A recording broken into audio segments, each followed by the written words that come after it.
مار کھائے گا کمزور، مار کھائے گا مسکین، لیکن اس وقت تک جب تک کہ اس کا خالق و مالک اس کا ساتھ نہ دے، اور جب وہ ساتھ دے گا تو پھر اس کا مقابل دشمن جو ہے وہ مرا مرایا۔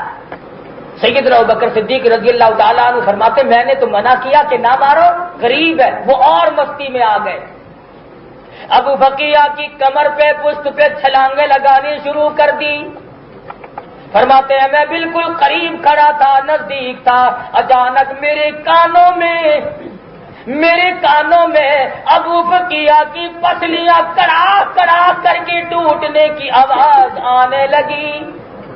صحابی کی پسلیاں توڑ دی۔ جرم کیا ہے؟ کلمہ کیوں پڑھتا ہے؟ امام الانبیاء کی غلامی کیوں اختیار کی ہے؟ کالی کملی والے کا غلام کیوں بنا؟ قرآن پر ایمان کیوں لایا؟ اللہ کی توحید پہ ایمان کیوں لایا؟ انہوں نے بھی یہ اتہامی الزام نہیں دیا کہ ہماری چوری کی ہے، ہمارا کوئی نقصان کیا ہے۔ ابو بکر نے پوچھا لوگوں کیوں مارتے ہو؟ کہنے لگے جب تک یہ کلمے کا انکار نہ کرے اسی طرح سے مار کھانی پڑے گی۔ ابو بکر صدیق رضی اللہ تعالیٰ عنہ فرماتے ہیں میں دیکھ نہ سکا، میں سہ نہ سکا، میں نے اسی وقت انہیں کہا نیچے اتر جاؤ، ظالمو تمہارا غلام ہے، سودا کر لو میں خرید لوں گا۔ کہنے لگے ہاں یہ بات ممکن ہے کہ ہو جائے، لیکن یوں ہی چھوڑ دینا، دو راستوں کے سوا تیسرا کوئی نہیں، یا تو یہ جان سے مر جائے یا کلمے کا انکار کرے۔ ابو بکر صدیق رضی اللہ تعالیٰ عنہ فرماتے ہیں کہ میں نے ان سے سودا کرنا شروع کیا تو بڑی مشکل سے سودے پہ آمادہ ہوئے اور کہنے لگے ہم ابو بکیہ کے بدلے میں 200 دینار لیں گے، 200 دینار کے بدلے میں ہم اسے بیچ سکتے ہیں۔ ابو بکر صدیق رضی اللہ تعالیٰ عنہ فرماتے ہیں اس وقت ہمارے لیے اتنی بڑی دولت تھی 200 دینار کہ ہاتھ نہیں آیا کرتے تھے۔ بڑی مشکل سے میں نے کہا چلو ابو بکیہ کو میں 200 دینار میں ہی خرید لیتا ہوں۔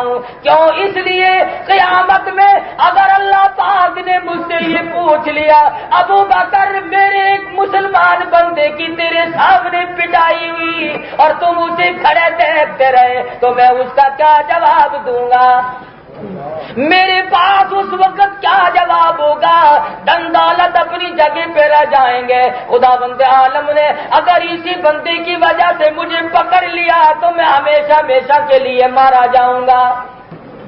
ابو بکر صدیق رضی اللہ تعالیٰ عنہ نے خرید لیا، ظالموں کے نیچے سے نکال لیا، انہیں پیسے ادا کر دیے اور ابو بکر صدیق نے نیچے سے نکال کر زخموں کی مرہم پٹی کی اور کپڑے جھاڑے اور جلدی سی ٹھنڈا پانی کا پیالہ لا کر ابو بکیہ کو پیش کر دیا۔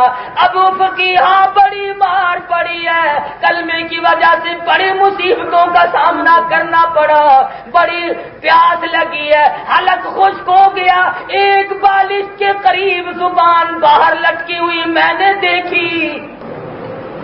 ظالم نے اپنے ظلم کی انتہا کر دی، پر ابو بکیہ تو نے بھی اپنے عشق کی انتہا کر دی۔ وہ کہنے لگا ابو بکر تیرے احسان کا بدلہ خدا دے گا، میں کیا بدلہ دے سکتا ہوں؟ میں غریب ہوں، میں نادار ہوں، میں مسکین ہوں، میں مفلس ہوں، میں فقیر ہوں، میں کیا بدلہ دے سکتا ہوں؟ میرا پروردگار تجھے اس نیکی کا بدلہ دے گا، پر پانی پینے کے لیے مجبور نہ کر، میں پانی پی نہیں سکتا۔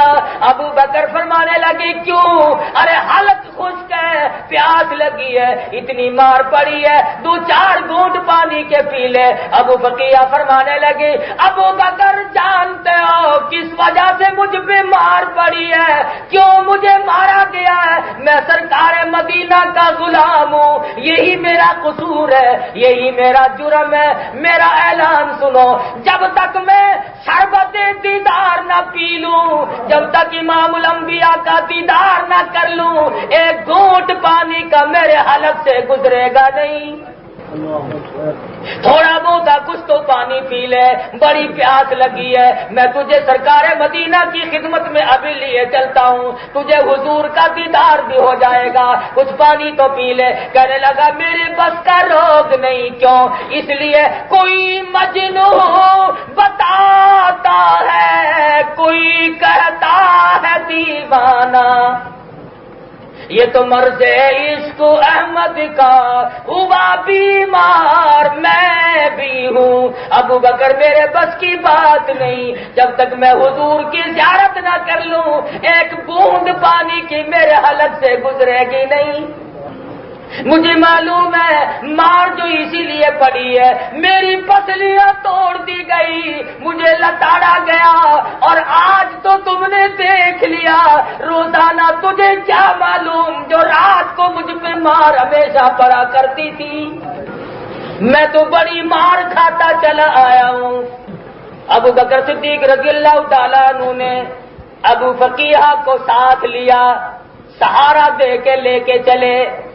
ادھر کسی مسلمان نے جا کر دوڑ کر سرکار مدینہ کو بتلا دیا، عرض کر دیا ابو بقیہ کو بڑی مار پڑی ہے، اس کی پسلیاں توڑ دی گئی۔ ارے آج کسی کو چوٹ لگے گی اس کے گھر والے رویں گے، اس کے رشتے دار رویں گے، اس کے عزیز و اقربا رویں گے۔ خدا کی قسم ابو بقیہ کو مار پڑی، سرکار مدینہ روئے، حضور اکرم صلی اللہ تعالی علیہ وسلم رو رہے ہیں، میرے غریب صحابی، او میرے غریب دیوانے، تجھے کلمے کی وجہ سے اتنی مار کھانی پڑی کہ تیری پسلیاں توڑ دی گئی، اور یوں بتایا گیا کہ پانی نہیں پیتا، دیدار کا مشتاق ہے۔ حضور انور صلی اللہ تعالی علیہ وسلم انتظار فرما رہے ہیں، ابو بقیہ کو لے کر آئیں گے، اپنے گھر سے باہر تشریف لے آئے۔ قربان جاؤں سرکار مدینہ کے ان غلاموں پہ جو حضور صلی اللہ تعالی علیہ وسلم دیدار کرانے کے لیے تشریف لائے۔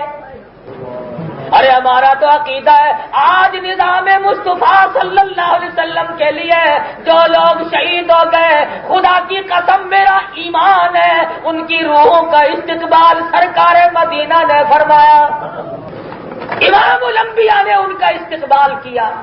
تم میری وجہ سے کوئی زمین کی وجہ سے مرا ہوگا، کوئی نہری پانی کی وجہ سے مرا ہوگا، کوئی کسی عورت کے عشق میں مرے گا، کوئی روپے پیسے کے جھگڑے میں مرے گا۔ ارے کتنا خوش نصیب ہوگا وہ شہید جس کی روح کو نکلتے ہی سرکار مدینہ کا دیدار ہو اور حضور فرمائے آجا تو میرا ہے میں تیرا ہوں۔ ابو فقیہ رضی اللہ تعالیٰ عنہ کو آہستہ آہستہ ابو بکر لے آئے۔ سرکار مدینہ صلی اللہ تعالی علیہ وسلم نے ابو بقیہ کو سینے سے لگا لیا، رحمت والا ہاتھ پھیرا، پاس بٹھا لیا، فرمایا ابو بقیہ میں نے سنا ہے بڑی مار پڑی ہے، پسلیاں توڑ دی گئی۔ ابو بقیہ عرض کرنے لگے میرے آقا ٹھیک ہے، جو کچھ میرے مقدر میں تھا وہ بن گیا، پر اتنا تو میں بھی جانتا ہوں بہشت سستی کوئی نہیں، اتنا مجھے بھی معلوم ہے کہ جنت سستی نہیں، ایسو آرام کرتے کرتے حرام کھانے والوں کو بہشت کی ہوا نصیب نہیں ہو سکتی۔ سرکار مدینہ صلی اللہ تعالی علیہ وسلم نے فوراً ارشاد فرمایا ابو بقیہ میں نے سنا ہے پانی نہیں پیا۔ جی حضور نہیں پیا۔ فرمایا اب کیوں نہیں پیا؟ عرض کیا اس وقت میں پانی پیتا تو میرے منہ میں صرف پانی جاتا اور میری پیاس بجھتی، اب رحمت والے ہاتھ ہوں گے، میرا منہ ہوگا، مجھے یہیں بیٹھے بیٹھے حوض کوثر کا مزہ آئے گا، مجھے یہاں حوض کوثر کا مزہ ملے گا، میں یہاں پانی پیوں۔ سرکار مدینہ صلی اللہ علیہ وسلم نے رحمت والے ہاتھ سے پانی کا پیالہ اٹھایا اور ابو بقیہ نے یوں ہاتھ بڑھایا پیالہ لینے کے لیے، فرمایا ابو بقیہ ٹھہر جا، جب تم نے پیا ہی نہیں اور میرے ہاتھ سے پینا ہے تو اب میں اپنے ہاتھ سے ہی تجھے خود پلاؤں گا۔ سرکار نے رحمت والے ہاتھ سے ابو بقیہ کے منہ کو پانی کا پیالہ لگایا۔ ابو بقیہ نے رج رج کے پانی پیا اور کہنے لگا کیوں نہ پیوں، آج مجھے جنت کا مزہ آیا، آج مجھے حوض کوثر کا مزہ آیا، کیوں میرا یقین ہے ساقی کوثر چشم فیضا ابر نوازش لطف بداما رحمت حق کی بارش پہ ہم